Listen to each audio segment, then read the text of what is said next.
Hello, my name is Roy Canterbury. I'm going to be your host today on Archery Talk 101. What we're going to cover today is a different type of hunting tips. There's basic three styles of hunting tips. You have your fixed blade, you have your mechanical, and then a combination. There are several different ones out there. So let's just start off with the fixed blade ones. I've been shooting fixed blades for the whole time I've been shooting them, and I've been shooting Muzzy broadheads. I had started off with a 4 blade, now I'm down to a 3 blade 100 grain. That's what works good on mine. So I'm kind of a little biased towards them, but there's a lot of good broadheads out there. Now you're going to go with the fixed blade. You're going to have either a 2, 3, or a 4 blade fixed blade broadhead. Some of your 2 blade ones kind of look like the old style you'd put on your recurves and longbows.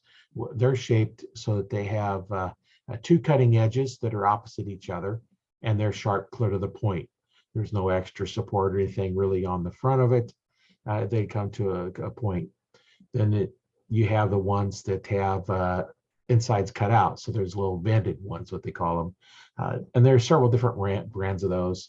You'll see some of the 2 bladed ones will have just a small blade on the right at the back of it, and some don't have that. Then you go into your 3 blades, and those some of those are solid fixed. You can't move them. You have to just resharpen them.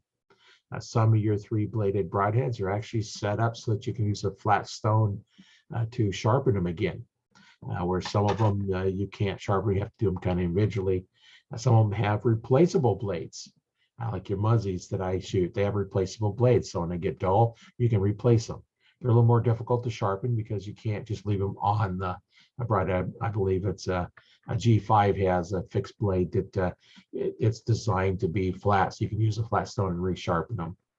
So that's kind of basic what you're going to get for your fixed blade. Now, some of the advantages of fixed blades, it's always going to cut. You don't have to worry about anything there. You have a cutting surface, it's going to cut as soon as it hits. Some of your mechanical or some of your fixed blade ones, they have a hardened tip on them, an extra bigger tip. They're not razor sharp, but they're tough. I know the muzzies have what they call a tricore tip on it, which is really stands up really nice to hitting bones and anything else you happen to hit. One night I was practicing and I ended up stuck a muzzy broadhead into a concrete block. Didn't hurt the broadhead a bit. I just cracked the insert.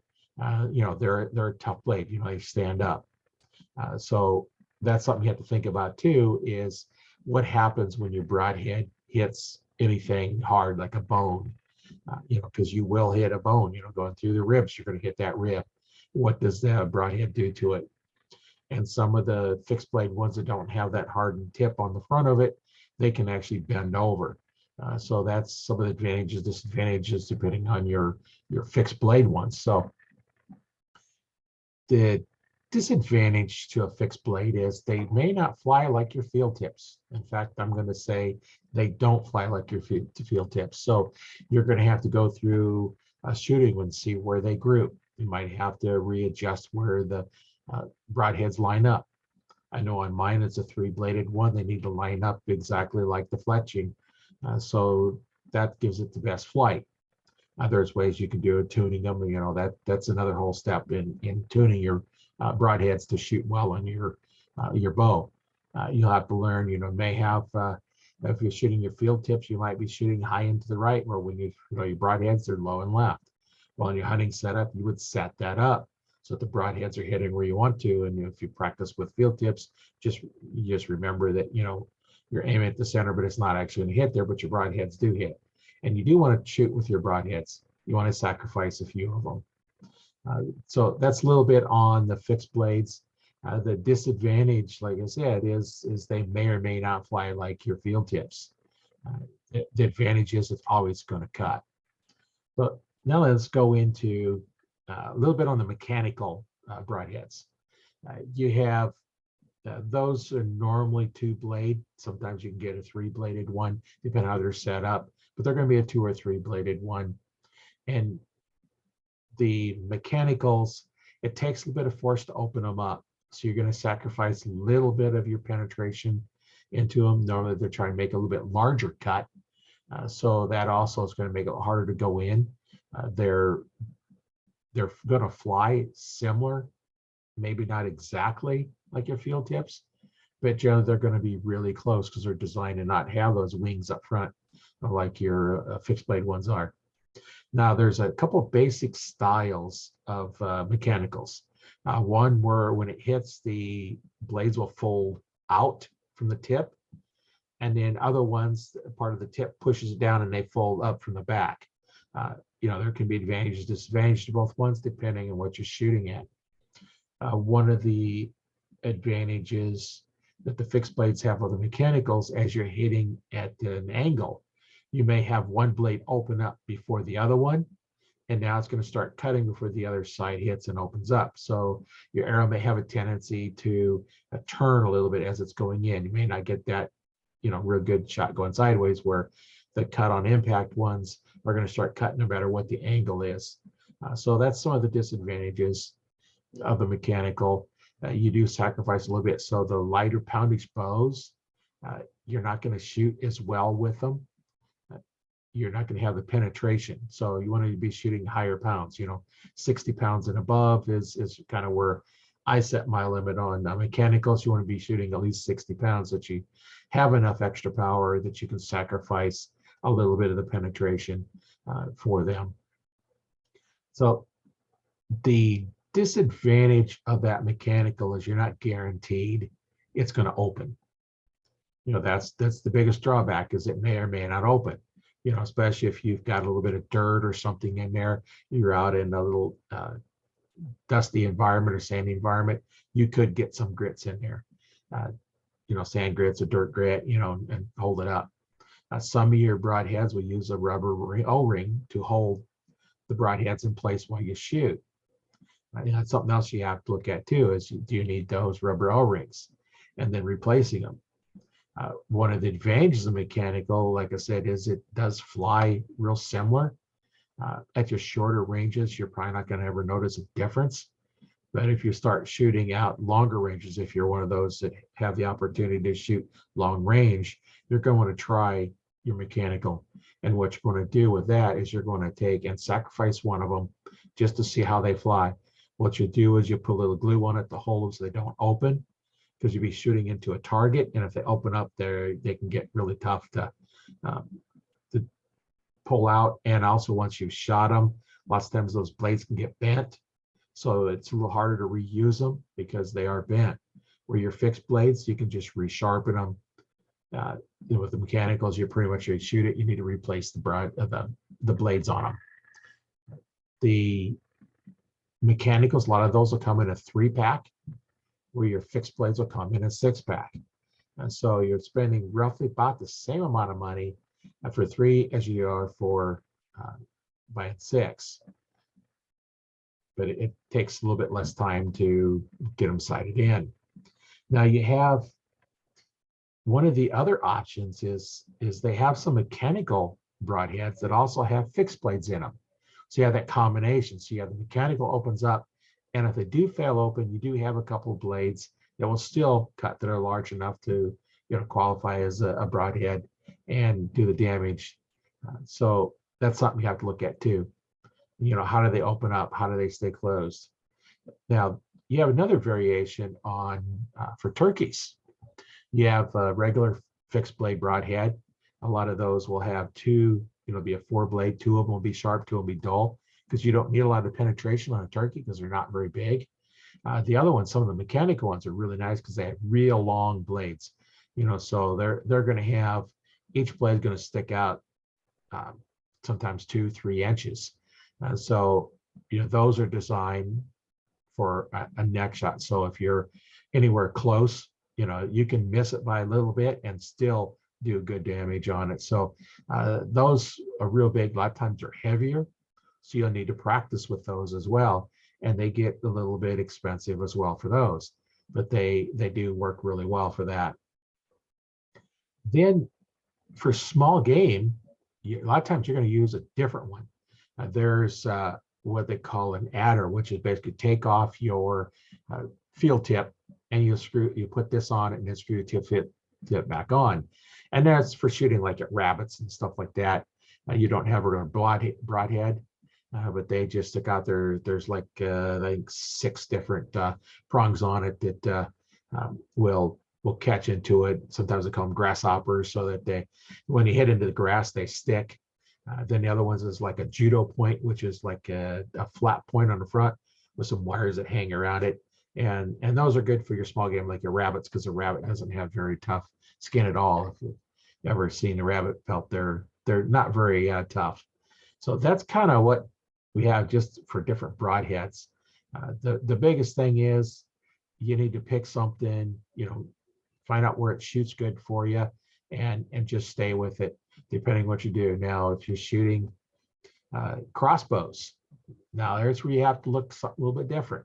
You can shoot pretty much most of your fixed blades will work just fine on a crossbow, but you still got to shoot them. Now, if you're mechanical, you must get a mechanical broadhead designed for a crossbow, because what will happen is that extra force will actually open up the broadheads. If you get one used for a compound and you shoot in a crossbow, it will open up when you shoot, because they're just not designed to take that initial impact that the crossbow puts on that bolt. So you want to make sure if you're shooting a crossbow that you get one that's designed for that. And they have them out there, so it's just a matter of grabbing which one you want. They have fixed blades and mechanicals both for your crossbows. So that's something you can look at there. Now then, when you go into like your recurves and longbows, depending which style shaft you're using, if you're using a wooden shaft, then you're going to have ones that glue on. There's broadheads that glue onto the wooden shaft. Now, if you're shooting like a carbon or aluminum arrow, then you can use a regular screw-in one like you use on your compound bows. I would just make sure that you get the same weight as you're used to using. That way you're shooting the same. Same thing, crossbows, longbows, recurves. You want to make sure you match the same weight of your broadhead that matches the tip that you're shooting. Now, like your crossbows, they're designed to be shot with a specific bolt weight as well as a tip weight. So if you change those, then your crosshairs and your scope are now not on. You can readjust your 20, but your 30, 40, 50, how many crosshairs you have in there, they're not going to be at those distances. So you're going to have to shoot them to see where you're at. So that's why you want to stay with the tip. Of the crossbow manufacturers recommends you shoot 125 grain, then you shoot 125 grain, and you're just going to get better performance. On your compounds, this not the same thing, but close. You want to make sure that you have the same tip. If you're shooting, like in my case, I shoot 100 grain. My broadheads are also 100 grain. That way my spacing doesn't change. All I got to do is reset my 20-yard pin if I have to, and then just by moving the whole cage, and then that way my other distance there, because it's the same total weight of your arrow. Now, if your broadhead on there, you're going to have a little bit different balance because the broadheads are longer than the field tips. So you can have a little bit more weight on the front of the shaft. So your balance point may not be exactly in the same spot, but generally at hunting ranges that most people hunt at, you're 20 yards or less, you're not going to see a difference in those. You can probably even go up to 125 grain tip, and at 20 yards or less, you're probably not going to notice much. I don't recommend doing that, but whatever you go with, you want to make sure you practice with it. So that's kind of the lowdown on broadheads. You want to look and see what are your game. If you're shooting small game, your rabbits, your squirrels, that smaller game like that, get a tip that's designed for those. If you're shooting turkeys, make sure you get broadheads designed for shooting turkeys. And if you're shooting a deer or a larger size animal, you want to make sure you get the broadheads that's appropriate for that size animal. And then crossbows, make sure you match your broadheads with that. So that's kind of basically the lowdown on broadheads and what they're good for. So I'll put up a link in the description below if you want to join the Archery Talk 101 Facebook group. There we have a lot of good information. There's archery instructors out there, bow techs out there that can help you with whatever problems you have. If you're having problems with tuning them or anything, they can help you with that. And the other thing you can do is go out to the archerytalk101.com website, And there we have information out there. There's boat tech tips, there's shooting tips. There's also products that I recommend and use. You can look in there. There's links out to Amazon and different places that you can look at. And then if you're looking at getting some coaching going on, I have an online coaching program that I have started. I'm taking applications for there. The next group, I've got 4 spots open. So if you want to get a little better at shooting, come learn from instructor's been teaching for over 25 years. I've got a lot of good information on that. So I'll also leave a link into the description for the application for that as well. So go out there and improve your shooting skills. We've been able to take archers and get them shooting a lot better, and been real good at seeing little problems here and there, and everybody can improve, and everybody deserves to improve and shoot the best. I believe all you archers out there, you have the ability to hit the spot you're aiming it at. So let's look at some coaching, and it will get you there a lot quicker. And once again, I'll leave a description for that and a link for the podcast here. So once again, my name is Roy Canterbury, and I have been your host here on Archery Talk 101.